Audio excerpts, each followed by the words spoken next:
بسا اوقات بہت سی محنتوں کا نتیجہ انسان دیکھتا ہے کہ ضائع چلا گیا.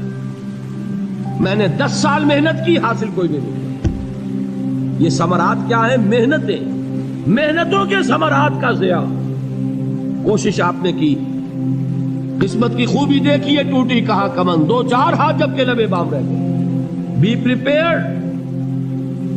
ایک شاعر کے یہ اشعار ہیں، وہ کمیونسٹ تھا، میں نام بھی نہیں لیتا، لیکن یہ کہ یہ اسی انقلابی، چونکہ ان کا بھی ایک انقلابی نظریہ ہے، انقلابی عمل میں یہ سارے مراحل آتے ہیں. کوئی سیٹ بیک آیا، فرض کیجئے کوئی ناکامی ہو گئی، تو اپنے ساتھیوں کو دل بندھانے کے لیے یہ فصل امیدوں کی ہمدم اس بار بھی غارت جائے گی، سب محنت صبح و شاموں کی اب کے بھی اکارت جائے گی. میرے نبی کے ثمرات کا جو لفظ یہاں آیا ہے، وَنَقْصٍ مِّنَ الْأَمْوَالِ وَالْأَنفُسِ وَالثَّمَرَاتِ، سب محنت صبح و شاموں کی اب کے بھی اکارت جائے گی. دھرتی کے کونوں کھدروں میں پھر اپنے لہو کی کھاد بھرو، پھر مٹی سینچو اشکوں سے، پھر اگلی رت کی فکر کرو، پھر اگلی رت کی فکر کرو. جب پھر ایک بار اجڑنا ہے، ایک فصل پکی تو بھر پایا، تب تک تو یہی کچھ کرنا ہے. ایک مقصد ہے صاحب، انقلاب برپا کرنا ہے. ایک کوشش ناکام ہو جائے کوئی پرواہ نہیں، نیکسٹ. پھر تیار رہو ناکامی کے لیے. ایسا نہ ہو جو انگریزی میں کہتے ہیں hope for the best but be prepared for the worst. ایسا نہ ہو کہ دوسری مرتبہ ناکام ہو کے بددل ہو جاؤ، تمہاری ہمتیں جواب دے جائیں. نہیں، پہلے سے تیار رہو کہ دوسری مرتبہ بھی ناکامی آئے تو آئے، لیکن جب تک یہ کامیابی حاصل نہیں ہوتی ہمیں یہ کام کیے تھے. دیکھیے سیرت میں آیا کہ نہیں یہ واقعہ.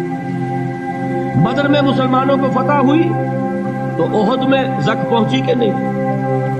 70 صحابہ شہید ہوئے کہ نہیں؟ اگر ان کی ہمتیں جواب دے جاتی تو گاڑی کیسے چلتی آگے؟ تو فرمایا وَلَنَبْلُوَنَّكُمْ بِشَيْءٍ مِّنَ الْخَوْفِ وَالْجُوعِ وَنَقْصٍ مِّنَ الْأَمْوَالِ وَالْأَنفُسِ وَالثَّمَرَاتِ. ہم تمہیں لازماً آزمائیں گے، خوف کی کیفیت سے، فقر و فاقے کی کیفیت سے، بھوک سے، جان کے نقصان سے، مال کے نقصان سے، محنتوں کے حاصل کے ضائع ہو جانے سے. وَبَشِّرِ الصَّابِرِينَ، اور اے نبی بشارت دیجئے صبر کرنے والوں.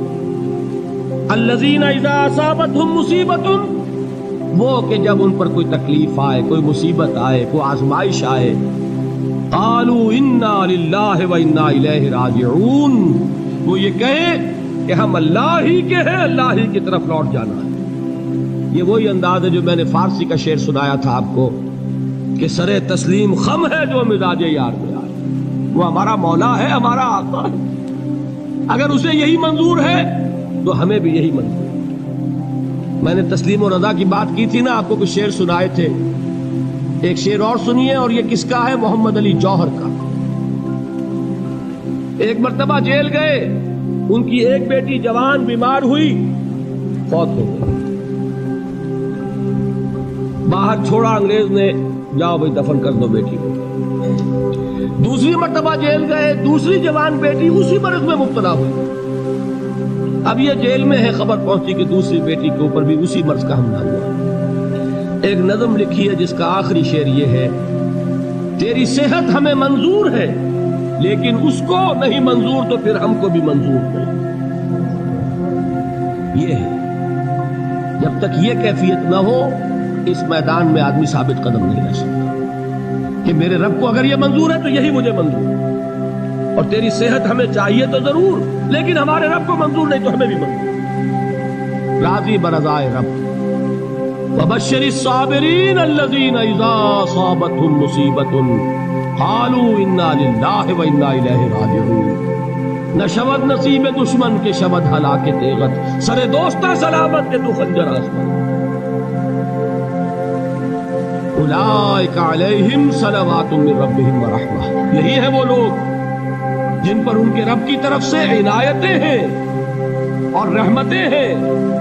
وَأُولَٰئِكَ هُمُ الْمُهْتَدُونَ، اور یہی ہے وہ لوگ جو کامیاب ہونے والے ہیں، ہدایت پانے والے، ہدایت یافتہ.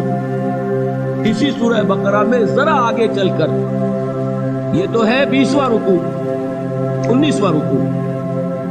ابھی 21ویں رکوع کی پہلی آیت ہے لیس البر ان تولوا وجوہکم قبل المشرق والمغرب ولكن البر من آمن بالله واليوم الآخر والملائكة والكتاب والنبيين وآتى المال على حبه ذوي القربى واليتامى والمساكين وابن السبيل والسائلين وفي الرقاب وأقام الصلاة وآتى الزكاة والموفون بعهدهم إذا عاهدوا والصابرين في البأساء والضراء وحين البأس.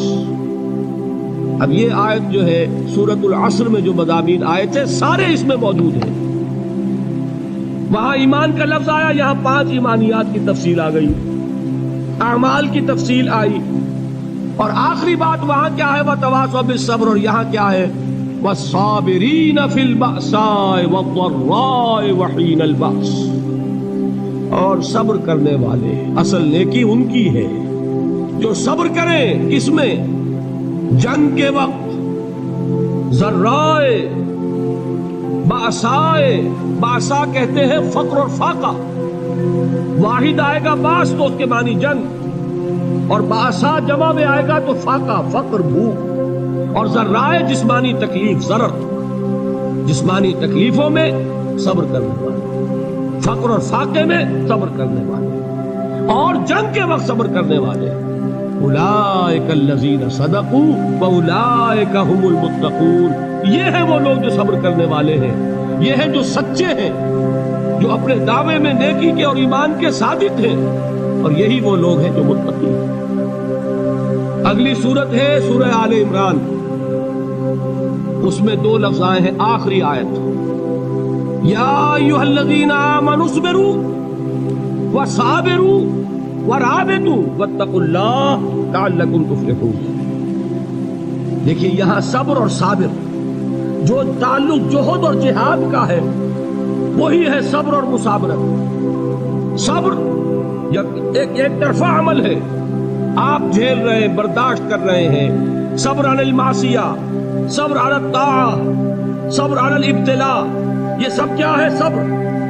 اور مصابرت کیا ہے؟ صبر کا صبر سے مقابلہ. یہ سورہ آل عمران اب وقت نہیں ہے، میں آپ کو سناتا اللہ تعالیٰ نے کیسے کیسے مسلمانوں سے کہا، مسلمانوں تمہیں زک پہنچی ہے تو انہیں بھی تو پہنچی تھی. ان کے 70 نہیں مارے گئے تھے بدر میں، ان کے حوصلے جو ہیں وہ تو پست نہیں ہوئے، وہ اگلے سال آ گئے تم پر چڑھائی کر کے. تم کیوں اتنا برا مان رہے ہو؟ تمہارے دل اتنے زخمی کیوں ہو گئے؟ تمہیں تکلیف پہنچتی ہے تو انہیں بھی پہنچتی ہے. اپنی غیرت جو ہے ہمیں ذرا اس کا جائزہ لینا چاہیے. لوگ باطل نظریات کے لیے کتنی قربانیاں دے رہے ہیں، لوگ باطل چیزوں کے فروغ کے لیے کتنی محنتیں کر رہے ہیں.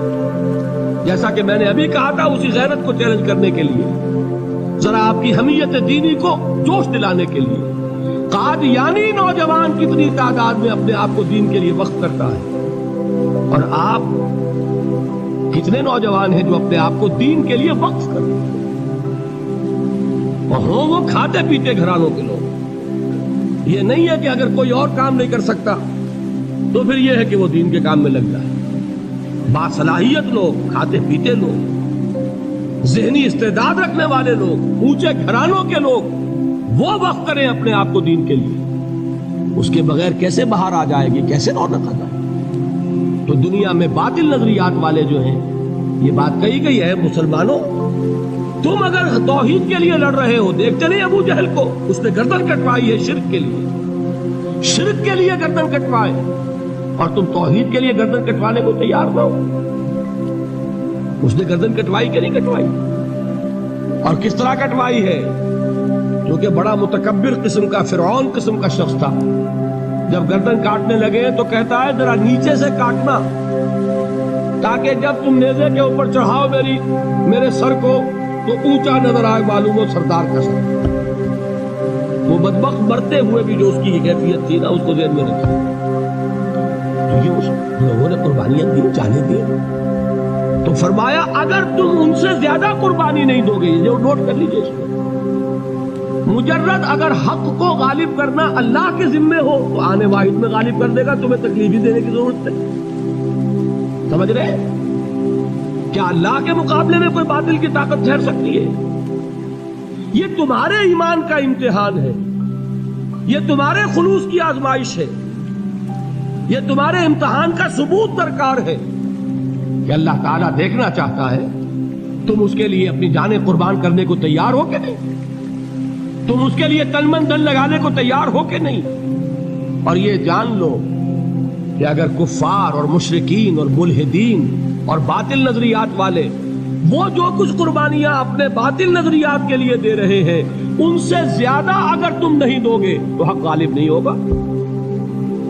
انہوں نے جو صبر کیا ہے اپنے باطل نظریات پر، اگر تم اس سے زیادہ صبر کا ثبوت نہیں دو گے اپنے اس حق پر تو حق غالب نہیں ہوگا۔ اس لیے فرمایا یا ایھا الذین آمنوا اصبروا وصابروا، نہ صرف یہ کہ صبر کرو بلکہ صبر میں اپنے دشمنوں سے آگے نکلو، ان کے صبر سے بڑھ کر صبر کرو۔